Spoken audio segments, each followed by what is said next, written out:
बांग्लादेश में अब तक का सबसे बड़ा क्लैश। स्टूडेंट्स प्रोटेस्ट करने सड़क पर उतर चुके हैं। बांग्लादेश में कर्फ्यू लगा दिया गया, इंटरनेट शटडाउन करवा दिया गया, स्टूडेंट्स को जान से मारा जा रहा है और सरकार से सवाल भी पूछे जा रहे हैं कि क्या जरूरत थी job quota percentage for freedom fighters को 30% तक वापस ले आना। लेकिन बांग्लादेशी प्राइम मिनिस्टर शेख हसीना इस चीज का जवाब देने को तैयार नहीं है। अब ये सब क्या है और क्यों है, आइए जानते हैं इसको और गहराई में।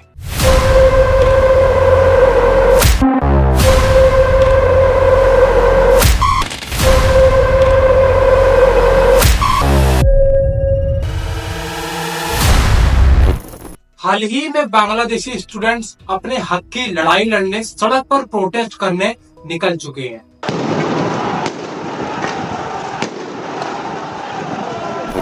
इसके पीछे की सबसे बड़ी वजह है अनएम्प्लॉयमेंट, जॉब्स।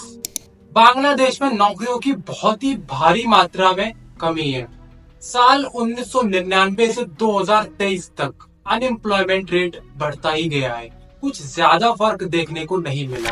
और दूसरी तरफ एम्प्लॉयमेंट रेट डिस्ट्रीब्यूशन ज्यादातर एग्रीकल्चर सेक्टर में देखने को मिलता है, लेकिन 2018 से ये परसेंटेज कम होते हुए दिखाई दिए हैं। लेकिन प्रोटेस्ट करने के पीछे ये कारण नहीं है, असली वजह है जॉब कोटा सिस्टम। बांग्लादेश के आजादी से पहले ये पाकिस्तान का ही एक हिस्सा था। बांग्लादेश को आजादी मिलती है 1971 में और इस देश का दूसरा नाम ईस्ट पाकिस्तान भी है। आजादी के एक साल बाद 1972 में जॉब कोटा सिस्टम इम्पोज किया गया, जिसमें 56% गवर्नमेंट जॉब्स रिजर्व्ड है। कुछ इस तरीके 30% for freedom fighters, 10% for women, 10% for district based, 5% for ethnic minorities और 1% फॉर पीपल विद डिसेबिलिटीज। अब आप लोग सोच रहे होंगे सब कुछ ठीक तो है, दिक्कत कहाँ है? यारों, दिक्कत यहाँ है 30% फॉर फ्रीडम फाइटर्स।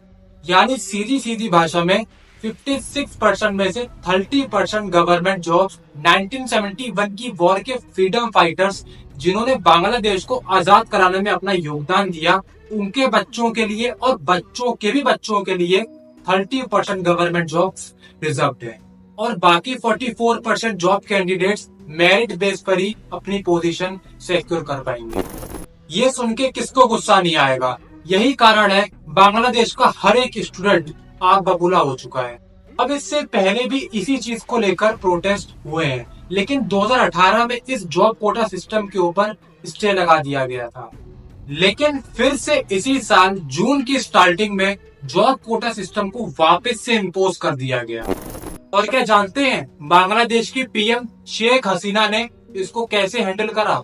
पूरे देश में कर्फ्यू लगा दिया गया, इंटरनेट सर्विसेज शटडाउन करवा दी गई, पुलिस और मिलिट्री को हाई अलर्ट पर कर दिया गया।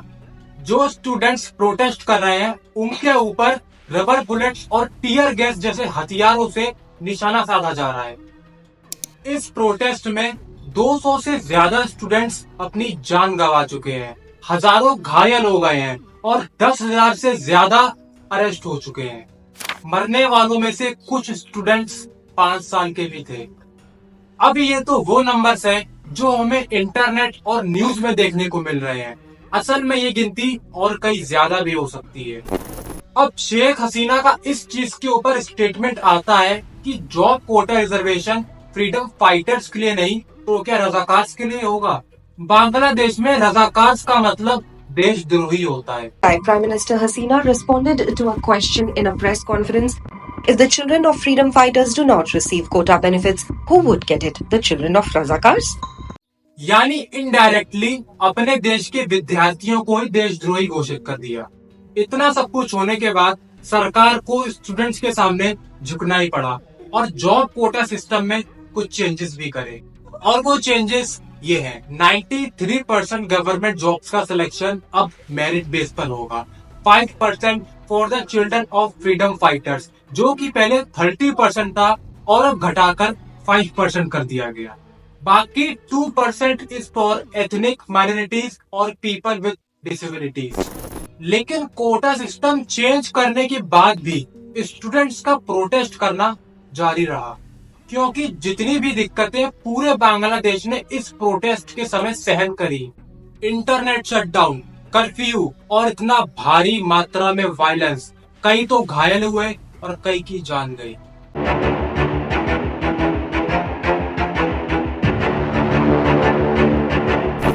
इसीलिए प्रोटेस्टर्स मांग कर रहे हैं प्राइम मिनिस्टर शेख हसीना से एक एपोलॉजी स्टेटमेंट, और जितने भी स्टूडेंट्स को अरेस्ट किया गया है उनको भी छोड़ दिया जाए।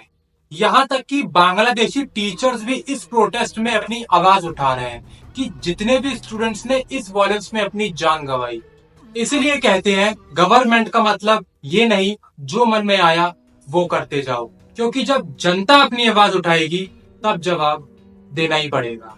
आई होप बांग्लादेश के स्टूडेंट्स को जस्टिस मिलेगा और वायलेंस भी धीरे धीरे खत्म होगा। आज के लिए बस इतना ही। दोबारा मुलाकात होगी नए वीडियो के नए टॉपिक पर।